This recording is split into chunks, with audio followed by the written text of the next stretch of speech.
ಮಡಿಕೇರಿಯ ತಡಿಯಾಂಡ ಮೋಲ್ ಚಾರಣಕ್ಕೆ ಹೋದ ಸಂದರ್ಭದಲ್ಲಿ ದಾರಿ ತಪ್ಪಿ ನಾಪತ್ತೆಯಾಗಿ ಸುಮಾರು 4 ದಿನಗಳ ಬಳಿಕ ದಟ್ಟ ಅರಣ್ಯದಲ್ಲಿ ಕೇರಳ ಮೂಲದ ಟೆಕ್ಕಿ GS ಶರಣ್ಯ ಪತ್ತೆಯಾಗಿದ್ದು ನಮಗೆಲ್ಲರಿಗೂ ಕೂಡ ಗೊತ್ತಿದೆ.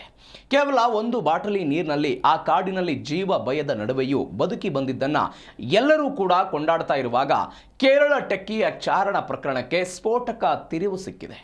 ಚಾರಣಕ್ಕೆ ಹೋಗಿ ನಾಪತ್ತೆ ಆಗಿದ್ದೇ ಸುಳ್ಳು ಅನ್ನೋ ಮಾತುಗಳು ಸದ್ಯ ಕೇಳಿ ಬರ್ತಿವೆ. ಈ ಹಿನ್ನೆಲೆಯಲ್ಲಿ ಶರಣ್ಯ ವಿರುದ್ಧ ಇದೀಗ ಪ್ರಕರಣ ದಾಖಲಾಗಿದ್ದು ತನಿಖೆ ಕೂಡ ಶುರುವಾಗಿದೆ.